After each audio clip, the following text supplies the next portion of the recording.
Bismillah ar-Rahman ar-Rahim. Assalamu alaikum and welcome to Newsroom. I'm your host Khalid. But today is the 15th of January 2025 and these are the stories that we will be highlighting during the course of the show.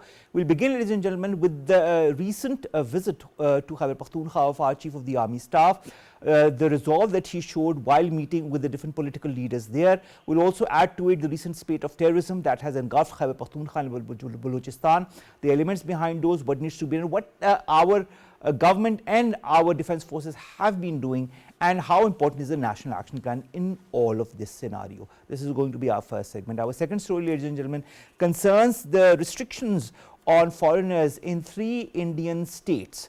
This is a new development that was there before as well, but they have recently reimposed this same conditionality. And to add to that, 11 Muslim villages in Madhya Pradesh have been renamed because they had Muslim names. And to add to that, there are so many other aspects to that we will be discussing as well, because the whole it boils down to the fact that India is no longer India, it is becoming Hindustan, the country for Hindus and Hindus only, and not putting into regard the minorities like Muslims, like Christians, like Sikhs, like Dalits. This will be part of our second story. Then we'll be talking about South Korean president who's been arrested over the failed martial law. We all know, because I've highlighted that and many others have as well in the previous shows, but the South Korean president was not bowing down to the authorities and not giving himself up. But now he has finally given himself up to the authorities and has been arrested over this failed martial law bid. Finally, we are going to talk about the 29th death anniversary of renowned Urdu poet Mohsin Naqvi that is being observed today. This is the lineup for today. Let's begin with our first segment, and that concerns the terrorism in Pakistan, in Khyber Pakhtunkhwa and Balochistan in particular, but of course in other places as well. And the different elements behind it. Leading the pack is the fitna al-Khawarij that emanates from the Afghan border and enters in Pakistan and creates the whole environment of terrorism and instability. At least it has been trying to since the agreement in 2022 was not respected, and since then this is the whole scenario that Pakistan has been seeing through the fitna and those who are backing the fitna. To add to that, of course our armed forces have been doing the needful, but our armed forces have also lost a lot of personnel in all of that, which we also need to put into regard and into effect, and consider the lives that we have lost, the those of the armed forces and the civilians as well, in these terrorist incidents. We will highlight different aspects of that when we have been joined by Brigadier Retired Masud Ahmed Khan Sahab. He's a defense analyst right here with us in the studios. Brigadier Sahab, thank you very much to have joined us. Brigadier Sahab, our Chief of the Army Staff, General Asim Munir, vows that terrorism has no place in the country, lauds the successful dismantling of operational capabilities of the terrorist outfits that are active in the country. And of course we all know about what is happening in Khyber Pakhtunkhwa and Balochistan. How do you view the resolve that our armed forces have been showing, have showed and continue to show to thwart all enemy designs? How effective have they been? So thank you very much. This has been acknowledged by the Chief of Army Staff during his recent visit to Peshawar, and he first of all he appreciated the resolve of the armed forces, the security forces. This include the police and the CTD and other levies, etc., for their contribution in dismantling terrorist organizations as well as the hideouts within Pakistan or across beyond Pakistan border areas. So he has acknowledged and he has praised their bravery and their contribution, their efforts in battling these terrorist organizations. Secondly, he has reaffirmed his resolve that we will go to a logical conclusion, that is the elimination, this menace of terrorism across Pakistan. For that he said, all those who will try to destabilize Pakistan, disturb peace in Pakistan, then an overwhelming response, a decisive force will be employed against those elements, and that is those will be dealt with in iron hand.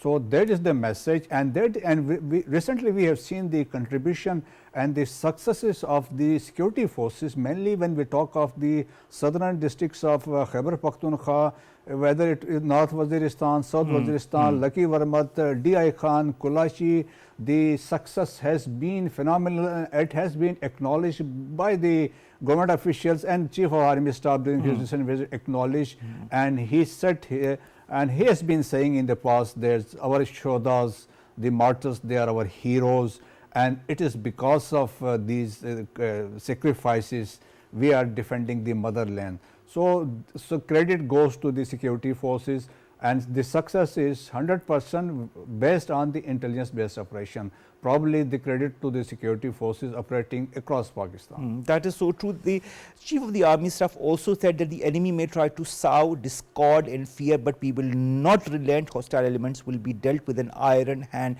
Has the message gotten across to those nefarious elements, in particular the fitna? Exactly, and we have recently, time and again, we have sent this message, and he has also drawn this red line of the Chief of Army Staff a number of times.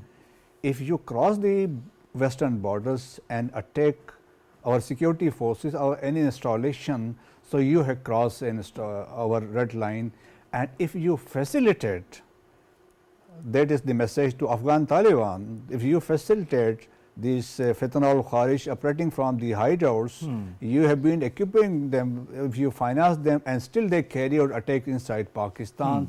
So Pakistan will not hesitate to respond, and that's why I said the response will be decisive, and they will be dealt with an iron hand. So message is loud and clear. They will be, and most importantly, and this time under this Chief of Army Staff and this present government, our foreign policy is now very clear as far as Afghanistan is concerned. True. It is clear and comprehensive, and there will be no appeasement, no status quo, and we will, if there is a peace in Pakistan and there is no attack from Afghanistan, if the Afghan Taliban, they dismantle the terrorist hideouts, we have nothing against Afghan Taliban. But that is a bit question mark for the moment, dismantling of the fitna by the Afghan Taliban, because the number of times that our government has taken delegations to the Afghan interim government, has talked to them more than once to highlight the importance of dismantling such outfits, but despite that they roam freely and they are given patronage. That is very unfortunate, and they saw then they call themselves the Islamic State. When you talk of Islam, then you have to be very, very fair. True. And if you are still giving these hideouts weapons and equipment and giving full liberty to move around inside Afghanistan, then they still facilitate them to cross border attacks inside Pakistan, probably then you are doing something. You are helping these fitnas operating inside Pakistan. So that is the responsibility rests with the Afghan Taliban government. And as you said, time and again, we have given the evidence. We sent a number of delegations. Even one of these leading scholars from the country, they visited Afghanistan. There they met those fitna Kharij leaders. But despite all the effect, probably the conclusion is either the Afghan Taliban, they are incapable to act against them, or secondly, they are basically they have no capacity, and they are carrying out this attack in connivance with their approval. That is very simple. But the fact is, Brigadier Saab, that this puts not only Pakistan into a very precarious situation, but the entire region as well, because it's just not Pakistan. Those militant outfits or those terrorist outfits like the fitna, today they are wreaking havoc in Pakistan. Tomorrow there will be other outfits that will be going to other countries as well. Don't the countries that are in the region realize the importance of dismantling all of the outfits? Because the fitna is not the only outfit that is present in Afghanistan. There are so many others. Shouldn't there be a collective strategy by the regional countries to thwart such attempts or dismantle such outfits once and for all? Already probably the regional countries, when we talk of Central Asian republics, Iran and China, they are on the same page as far as these terrorists. Now Afghanistan has become an epicenter of terrorism. Look, beside there are, as per the reports, some say there are 30, but confirmed there are 23 terrorist organizations. 17 terrorist organization focus is Pakistan. Rest Tehrik-e-Taliban, Tajikistan, Islamic Movement of Uzbekistan, and then Eastern Turkestan Islamic Movement. These are the specific. Now Islamic State of Khorasan, they have shown their capabilities, and General Kurilla is on record who said before the Moscow attack, they have the capability to strike west without giving any notice or even short notice.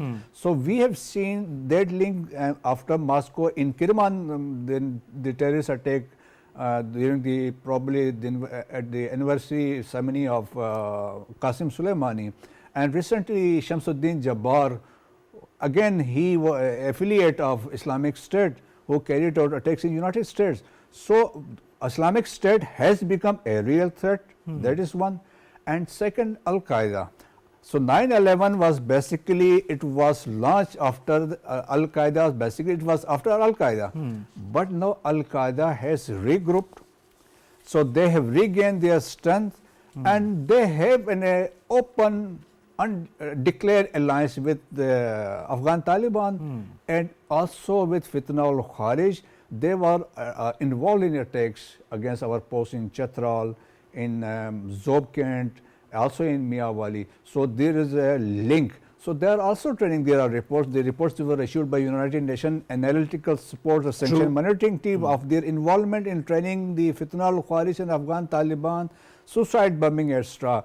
So the threat is, as far as I am concerned, is real, not only for Pakistan, for the region, and subsequently even this Fitna al Kharij can become an international terror organization in alliance with Islamic State and Al Qaeda, threatening international peace. I couldn't agree more. Now, Masud, we talked about the United States and how there are certain elements that can go all the way to the United States also to create havoc. Now, which puts into context the counter-terrorism operations that the US and Pakistan could undergo together in order to thwart such attempts. I'd like to just refer to some of the recent statements by the US administration. The White House National Security Communication Advisor John Kirby has emphasized on the long history of cooperation between the two countries, particularly in combating terrorism. Then in August last year, State Department spokesperson Vedant Patel also reaffirmed the US commitment to prevent groups like the Fitna from using Afghanistan as a base. State Department spokesperson Matthew Miller in September asserted that the US will continue to stand shoulder to shoulder with Pakistan in its fight against terrorism. In December last year, US State Department report is released that notes that Pakistan has made substantial progress in countering terrorist financing and addressing regional extremist networks. Then the Pentagon also has taken out important statements as far as working with Pakistan on counterterrorism is concerned. Do you feel, in your point of view, I don't know, there's going to be a new administration coming from the 20th of this month, that the US will continue or will be a strong partner in counterterrorism operations with Pakistan, or could be? There is a possibility. This is a very important question. Recently, in a press conference, a question was raised to President-elect Trump about the funding by United States to Afghan Taliban. And it was disclosed there about $40 million. So according to other reports, weekly the Americans pouring $40 to $79 million weekly to the so-called NGOs in the name of humanitarian assistance. And but President-elect Trump, he said he has serious reservation as far as this amount is concerned. He said the billions have been given to the Afghan Taliban, and accordingly, and this SIGAR, the Special Inspector General for Reconstruction of Afghanistan, he also raised a discrepancy of $294 million amount which was released to the NGOs. So there are a number of fake NGOs, and where this money is going. So nobody is knowing. So basically then, and today see the value of dollar in Afghanistan and Pakistan. So we can carry out a comparison. So the way dollars are coming, pouring in Afghanistan, and at the same time they are talking of humanitarian situation, etc. But where their money is going. So there are likely chances, and according to reports, and some of this amount is being funded or being provided to the terrorist organization. So that is serious thing, but President Trump has taken a serious note of this situation, and hopefully, and we see, like when he takes over as the president, he must be the priority of the international terrorism when we talk of Al Qaeda and Islamic State of Khorasan. So hopefully, and after 20th January, we will see and what are his priorities as far as the terrorism is concerned in the region. All right. Also, let's come back to Peshawar, the Chief of the Army Staff. What was very important also that he met with the Chief Minister of Khyber Pakhtunkhwa, and he also met with all the important political leaders there. And all of them were united in their stance as far as thwarting or countering terrorism is concerned. How important is this unified stance when it comes to this fight against terrorism that Pakistan has been waging since decades? This is something very important, and this political gathering, which was also attended by the Chief of Army Staff, all the political parties, the religious parties, they attended that meeting, and it probably lasted for 4 hours. So everything was discussed in there, and as you said, they were unanimous on one point, that was the fight against terrorism. They said they will stand with the armed forces of the country. That was something very good of the conclusion we can draw from that meeting with the Chief of Army Staff. So that was one thing, and second, they also showed their resolve of supporting the armed forces in Khyber Pakhtunkhwa for their operations. But the chiefs said that the implementation of National Action Plan is very important, and over a period of time that has been neglected. And chief also desired the swift implementation of National Action Plan. Even he went ahead with saying this, that if you suggest some changes, those can be incorporated with the recommendation of federal government. So that is the limit chief has gone. So there that is important thing. And secondly, also it was discussed the relation of Pakistan with Afghanistan. So chief also made it clear that Afghanistan is our neighbor, Islamic brother country, and certainly we would like to have peace and stable Afghanistan. So we frequently say peace and stability in Afghanistan means peace and stability in Pakistan. But said there is one issue. And only one issue, only and one that issue, is Fitna al-Khawarij. Fitna al-Khawarij, they are operating from Afghanistan. If that is addressed, we don't have any issues. So we can live in peace and harmony, and we can go for the development of the country. So the ball is in the Afghan interim government's court now. Exactly. All right. Looking at the casualties, now at least 685 members of security forces have lost their lives in 444 terror attacks into 2024. It has, this last year has turned to be one of the deadliest years as far as these casualties and the number of incidents that have happened is also concerned. We also remember what happened in 2022 when there was a ceasefire agreement that was broken by the fitna at that time. 1,612 fatalities as far as civilians and security personnel is also concerned, for over, that account for over 63% of the total recorded this year, and marks 73% more losses compared to the outlaws that were eliminated. What is the way forward this year? We are in the beginning of January, but still we are, encountering incidents that are happening in Khyber Pakhtunkhwa and Balochistan. As far as war on terror is concerned, is a costly affair, and it will take some time before we succeed in eliminating terrorism across country as we did in 2018 or even 2020. True. So that will take some time. But the recent successes I was highlighting initially, and we have seen in the talk of southern districts of Khyber Pakhtunkhwa, even in Balochistan, in the district Kachi, where we have been very successful, and the performance of security forces, police, and even the CTD has been praiseworthy. So credit goes to them, and probably, according to my own assessment, this time we have gained an upper edge as far as, and our intelligence based operations have been very successful. Because we see the number of incidents that happened, but these could have been tenfold, 50 times more if the intelligence based operations were not effective. And you can can also see the casualties or the terrorists killed in those attacks, and the numbers are there in probably even Khyber Pakhtunkhwa and more recently in Kachi area. 27 terrorists, they were killed. Yes, that, and I think that goes on to show that our forces in our intelligence-based operations are really effective, because we are seeing the number of terrorists that are being neutralized and being killed, because in all of these incidents, and in Khyber Pakhtunkhwa and in Balochistan, and this incident Kachi that you talked about as well, and of course this incident that also happened in North Waziristan recently. Then on the 7th there was 3 soldiers who were martyred, 19 terrorists killed in 3 different incidents in KP as well. So we are seeing the results, and we are seeing how the army is extremely effective in all of that. Our Chief of the Army Staff says one thing, and I'd really like to have your point of view on that. He said, if there is no state, there is nothing.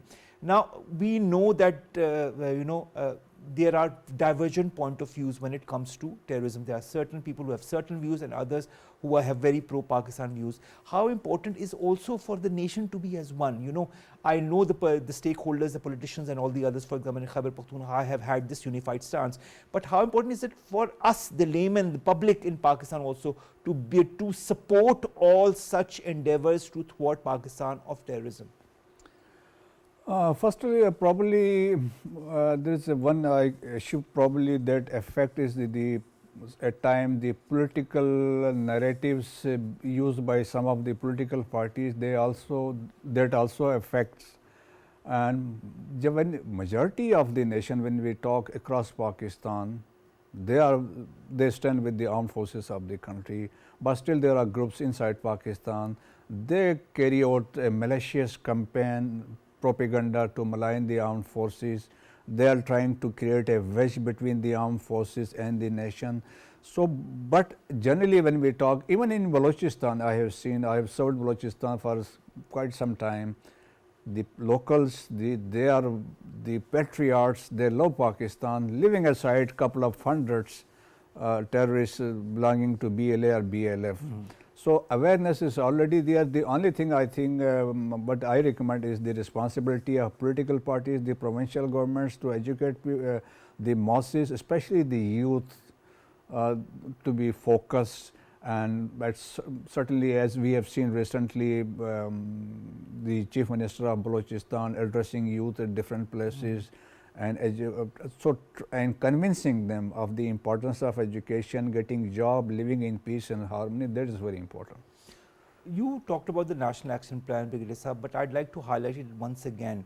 This National Action Plan that was, that began with the consensus of all the stakeholders when the tragedy happened in the Army Public School in 2014. But the fact is that today also, you just mentioned that the National Action Plan was again a point of discussion with the stakeholders in Khyber Pakhtunkhwa.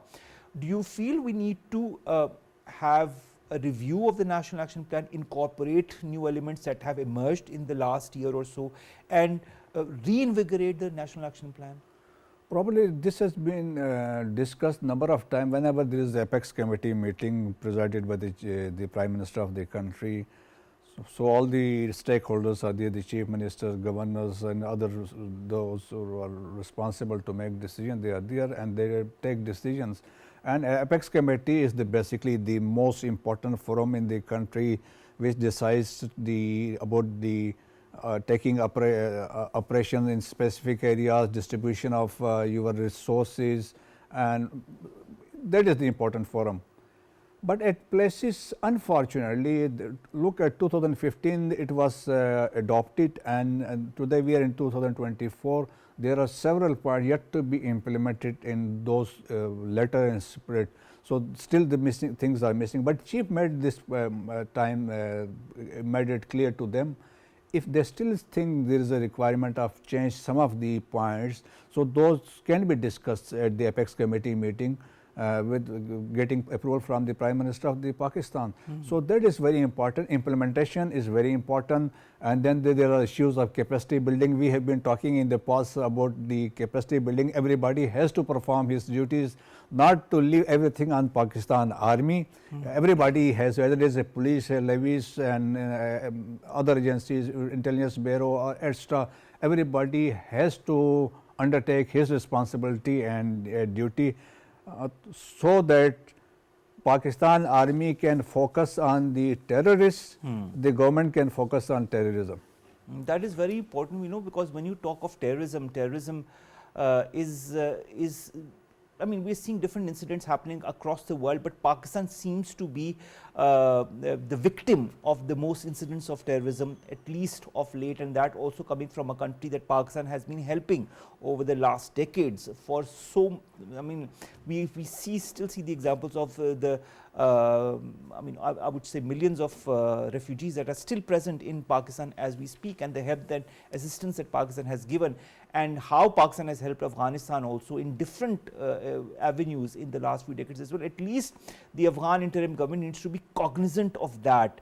If not respectful, at least they should understand the what Pakistan has done. No country does that, even under the current crises across the world. We don't see neighboring countries doing what Pakistan has done for Afghanistan, and that should be realized by the Afghan interim government, to say the least. I mean, this was just a parting statement. Let's come to the second issue that is also as important as the first issue is, and that concerns our not so friendly neighborhood in India. We have tried many a times, Brigadier Saab, to tell them to come to the negotiating table and talk about all the thorny issues between the two countries, including, of course, that of illegally occupied Jammu and Kashmir, and the other important issues, but that pertain to both countries. But India has never reciprocated, at least not in the Modi government since 2014 as well.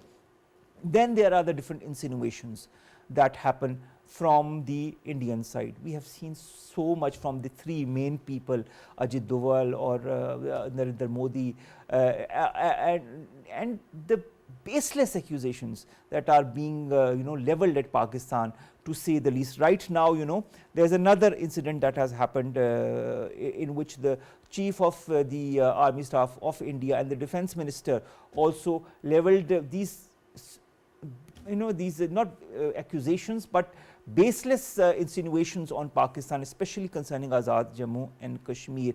This is a case of extreme duplicity, if nothing else.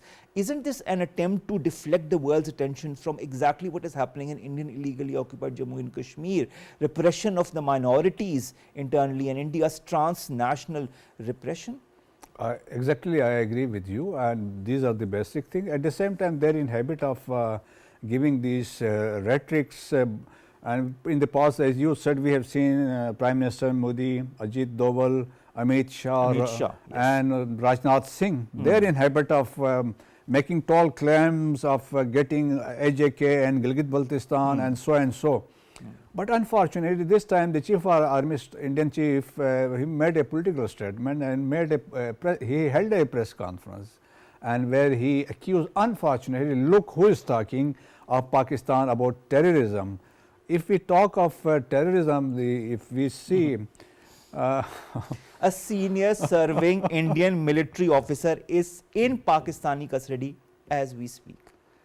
So, right from 1947, we have seen the terrorist activities. Not when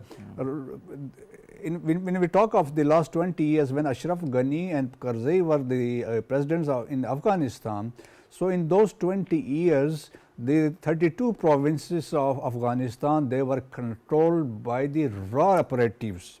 So, the governors of those provinces, they were totally under the control of raw. There was 66 terrorist camps in Afghanistan against Pakistan, Khyber Pakhtunkhwa and Balochistan specific. In 2018, Indian RAW, they founded the BROS, Baloch Rajai Ajoi Sangad, where they gathered all the Baloch terrorist organization. It was BLA, BLF, BRA. And in 2020, they made a consortium by including the Fitna al-Khwarish. So, there was a alliance nexus between BROS and Fitna al-Khwarish, and subsequently their focus, Khyber Pakhtunkhwa, as was focusing the southern districts now, and in Balochistan their focus was the CPEC, Chinese and Gwadar, by funding BLA, BLF and Majid Brigade. So, we have evidence, the man who was recently, couple of months back, arrested, Nasrullah, while crossing into Pakistan from Spin Bulldog. So, he made a confessional statement. He said that Bashir Zaid, the Bele head, is in Afghanistan, and he met, he is in meeting the Indian officials. So Indian Ra is back in Afghanistan with the recent development, as we have seen the meeting between Afghan Foreign Minister Muttaqi and the Vikram, the Secretary of External Affairs of India. JP Singh has been into India a number of times. So the so-called technical Indian team is in Kabul, but they are full-fledged, they are operating inside. So that is one aspect of terrorism. And in addition, as you mentioned of Kulbhushan Yadav, who was operating from Iran, Chabahar, under a cover name. So he was caught while inside Balochistan, a serving naval official. So he confessed, he told what was the mandate was given to him to destabilize Balochistan, CPEC, even the killing of Hazaras. And then you see, we have seen the transnational repression, the terrorism which India is exporting across the globe now.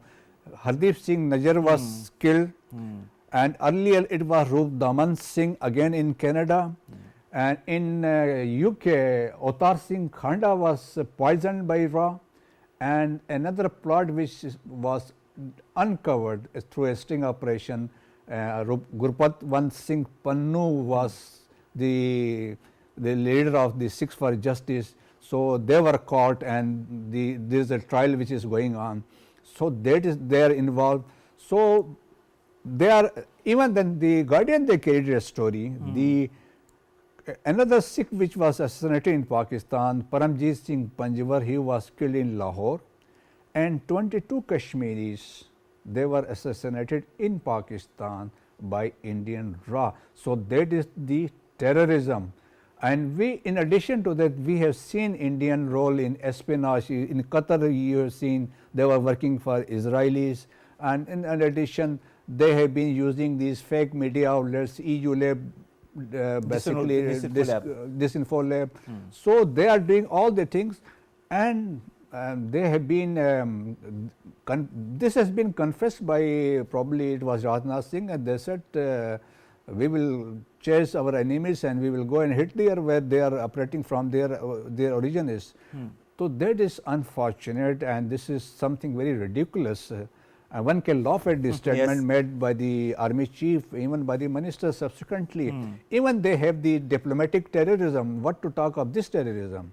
So their ambassadors, they are actively involved. The ambassadors who were in Afghanistan, who were in Tajikistan, they were actively involved in terrorist activities, supplying weapons and ammunition. Even the ambassador in Afghanistan was in link with the Islamic State terrorists. 4 of their ladies, they were caught by the probably Ashraf Ghani government from a camp of Daesh. They were there to give the payments. So there is a link. So, and Foreign Policy magazine carried an article, the Indians and Central Asians are new face of Islamic State. Probably that suffices the role of Indian terrorism. And then they have the audacity to have statements such as these by the Indian Chief of the Army Staff as well as the Indian Defence Minister.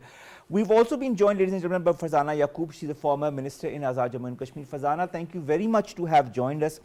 I'd like to understand 2 or 3 things regarding India, and that kind of surprised me. The Indian government reimposes restrictions on foreign travellers who are wishing to travel to states in the northeastern region 13 years after such restrictions had been relaxed as well. Manipur, Nagaland, Mizoram are facing the brunt of these restrictions as well. The place of entry, residence, duration of stay of tourists are mandatory now, and foreign tourists will be required to register with the foreign registration office within 24 hours. Why now? I'd like to understand it also.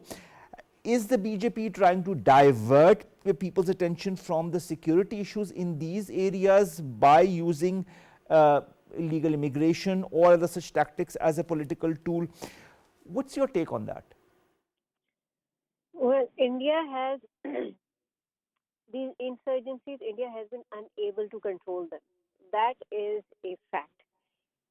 India has also tried to show to the world that it can control, not only control these insurgencies, but it can actually, uh, with the cause of development by investing so-called money and starting projects, it can change the status or the political will of the people. You will recognize the similarity of these actions with what India is doing in Kashmir at the moment. With Kashmiris and in Kashmir, what they are doing is that they are saying that we are going to invest billions of dollars. There are some countries who have said that they are very interested in investing in Kashmir. And by doing that, the political will, the desire is to change the political will of the people, of the dissidents who do not want to be part of India. Now, does that change the will of the people? No. The seven states, Mizoram, and all these states, they have clearly shown that no, no matter what India does, no matter how probably it tries to improve its persona, its perception, these states do not want to be part of India, and they react, they revolt against the yoke of terroristic activities that take place by the government of India. The state terrorism that takes place in India is equivalent and surely similar to the kind of state terrorism that takes place in Palestine by Israel. These two countries are are introducing the world to the new world order of settler colonialism. Happily, one must accept that India is losing in this perception building, that all things are in its control, be it change of status, be it increase in monitoring, and the dire security situation in these states, or the investigation against Indian officers uh, in other countries involved in terrorist activities.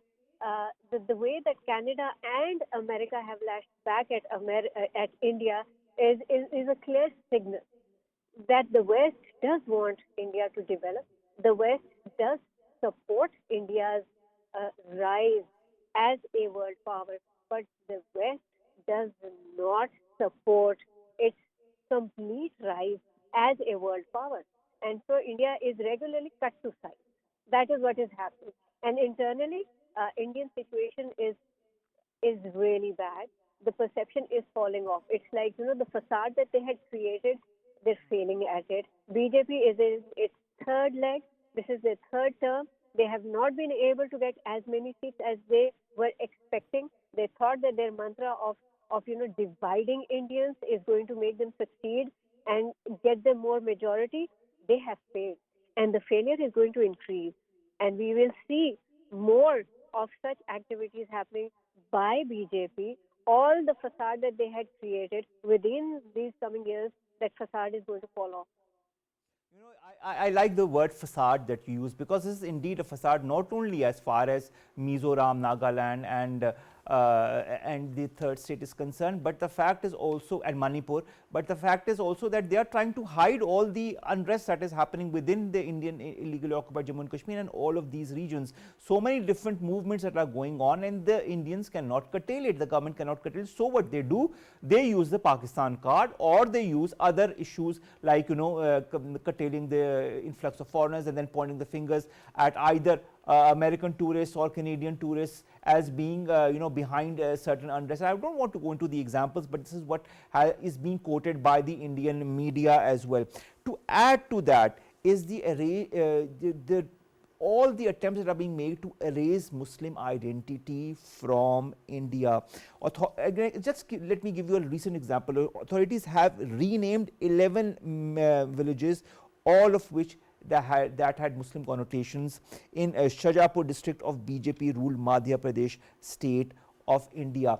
The new names have also been revealed. I don't want to go into the details, but it's the whole philosophy behind it.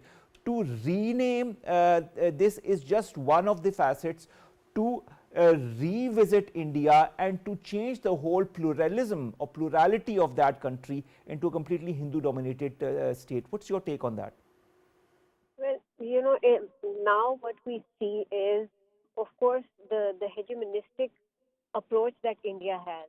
So now India is not acting as India, it is acting as Hindustan, a country where only Hindus can live.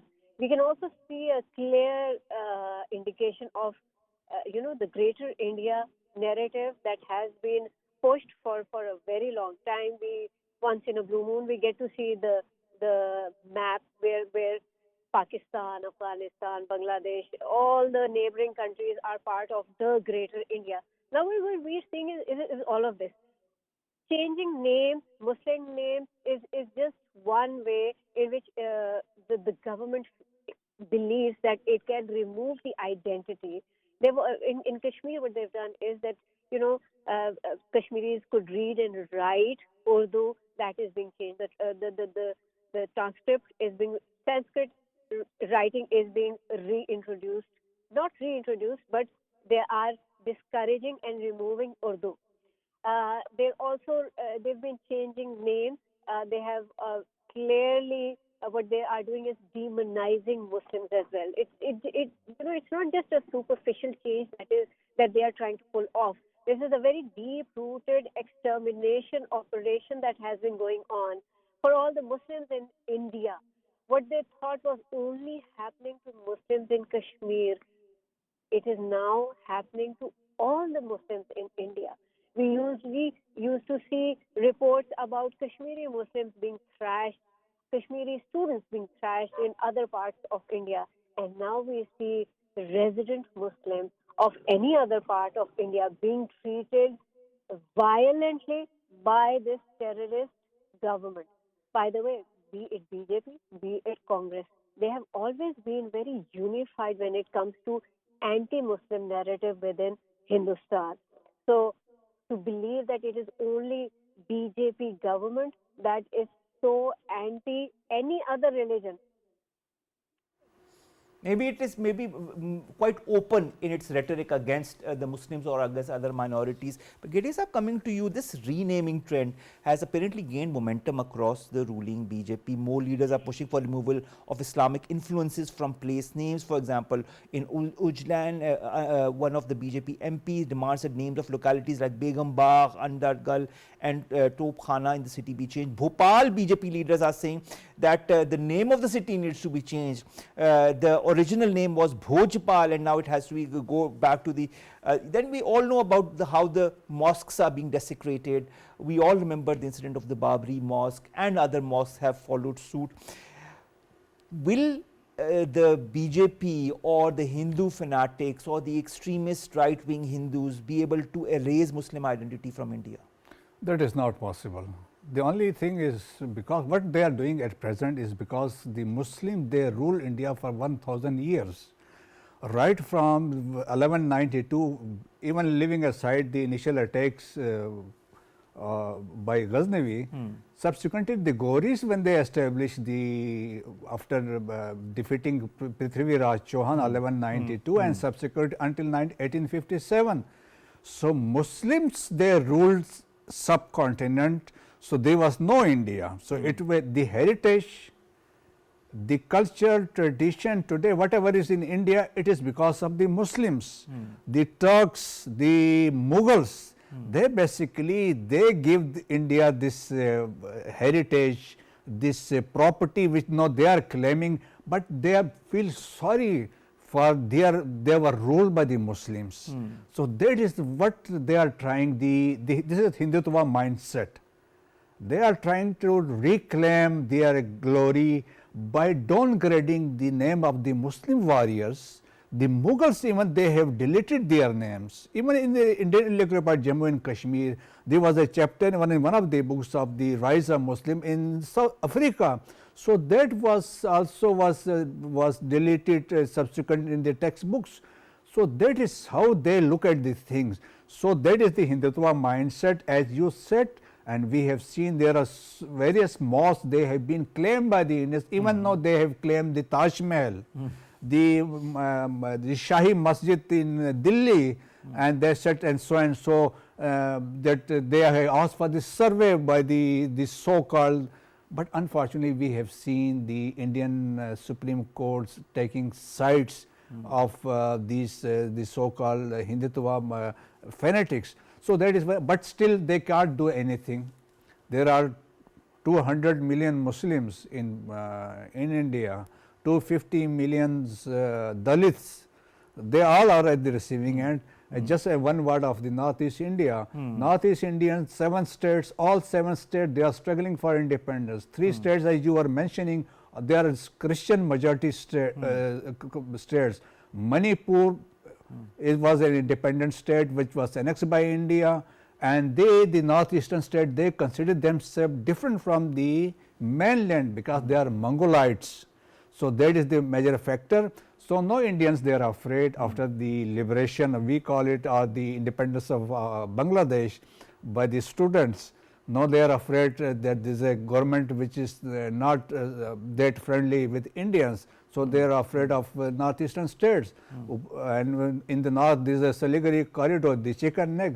So many things the Indians don't know, or they are appreciating what is likely to happen in coming days. So India is not that shining as claim.